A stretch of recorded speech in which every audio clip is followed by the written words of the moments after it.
Hello everyone, welcome back to my channel. It is me, the Populous Missourian. In today's video, we are going to be doing a brand new prediction for the U.S. Senate for the 2022 general elections.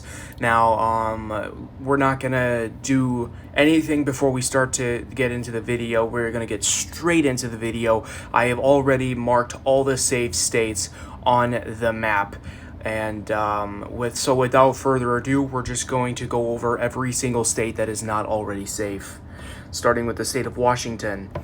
Tiffany Smiley is a okay Republican. She's not going to win, of course, but she's, of course, going to get it closer. And Senator Patty Murray there in Washington is not exactly popular, which is why I believe Tiffany Smiley will be able to get it down to probably a likely Democrat margin, but that's about it. She's obviously not going to win in a state like Washington.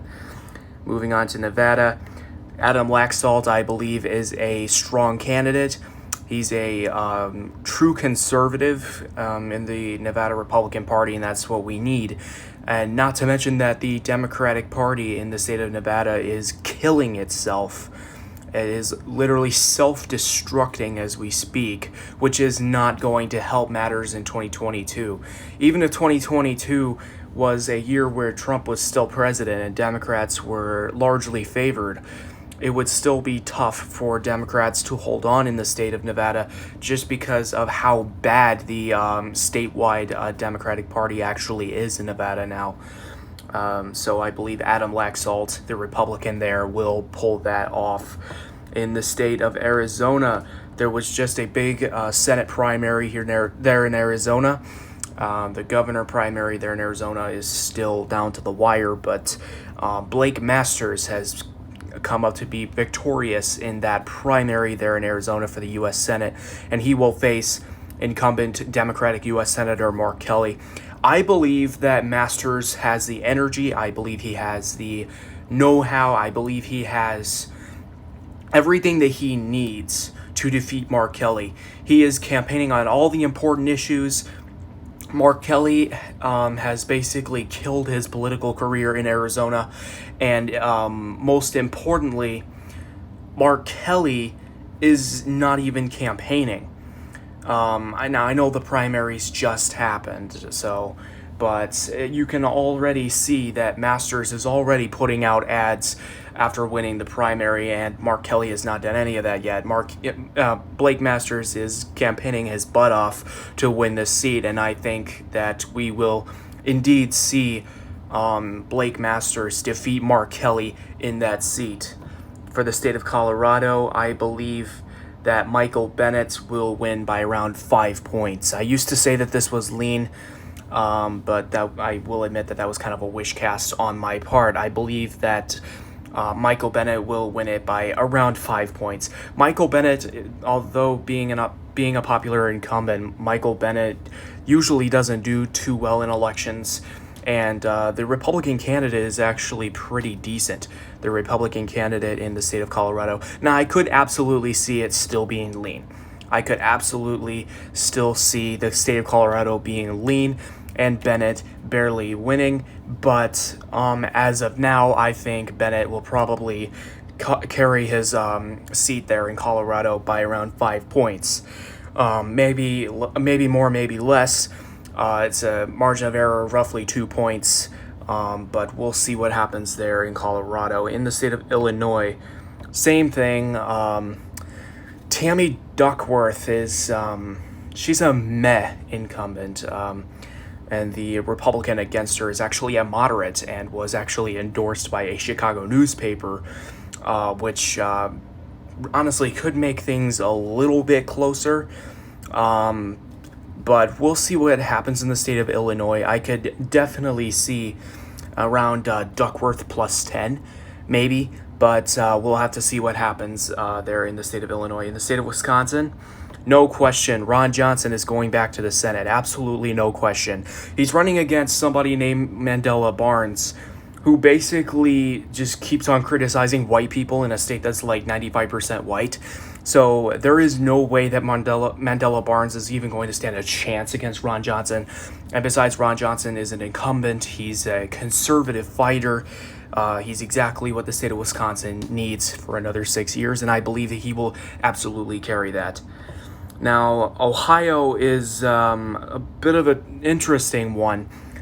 Current polls have Tim Ryan up in Ohio, the Democrat there now, but once September and October roll around, you're going to see more and more polls come out with Vance to the advantage. And honestly, if you want to know my honest opinion on it, I think J.D. Vance will probably end up getting Trump margins in the state of Ohio.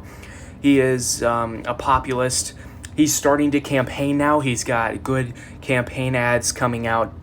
And that's honestly always very important if you're running a competitive campaign such as J.D. Vance is. Now, Tim Ryan isn't running that bad of a campaign, but in a state like Ohio, I just really do not see Tim Ryan even getting it close, if you want to know my opinion. So I think J.D. Vance will win by roughly Trump margins, probably around 8 points.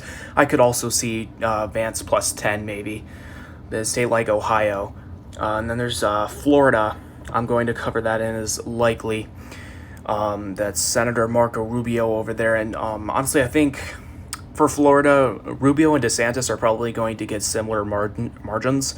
I could see maybe Rubio plus 12 maybe, or maybe more than that. I don't know. But I think that Rubio's margin over Val Demings is probably going to be similar to DeSantis's margin over Charlie Crist, should he win that primary there in Florida this month. And then there's the state of Georgia.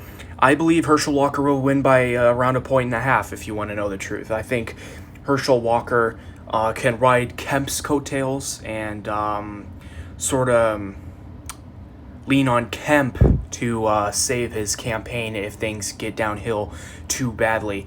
And there's also the thing where Senator Warnock is not campaigning. He's not doing anything.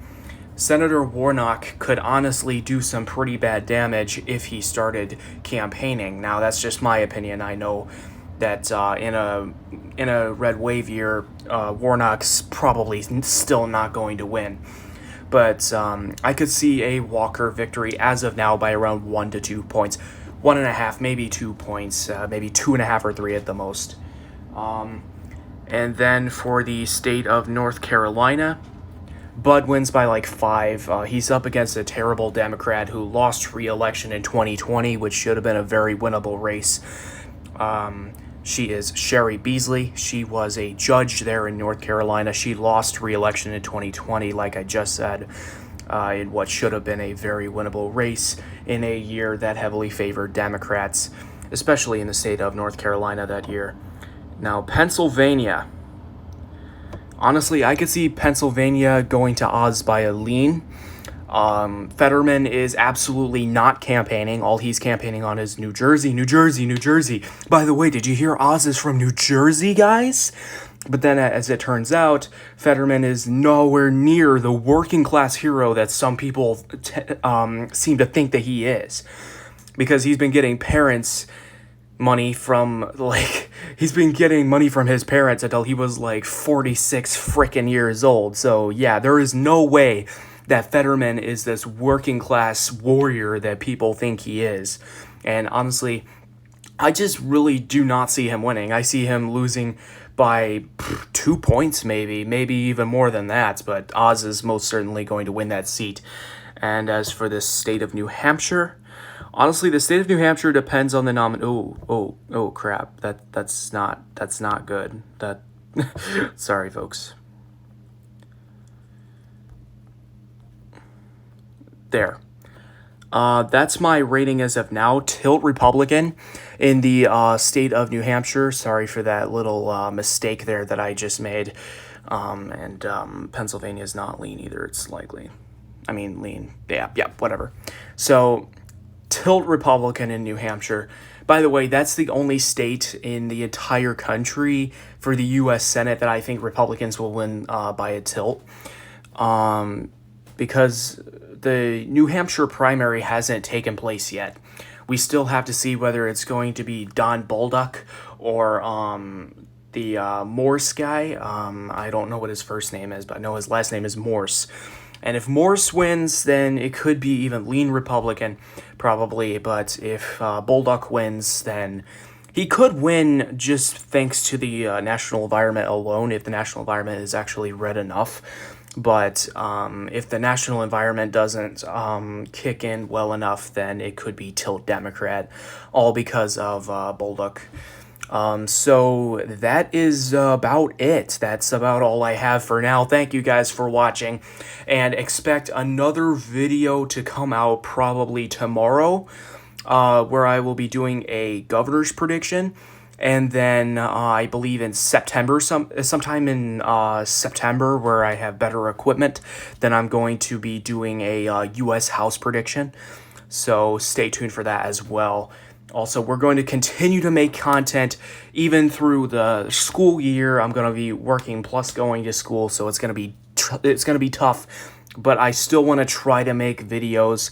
I still want to try to make predictions, maybe even get an election night out next week or something. Who knows? But yeah, that's what I want to try to do. So thank you guys so much for watching. I'm excited for the future of this channel and for the future of this country. And God's blessings to all of you.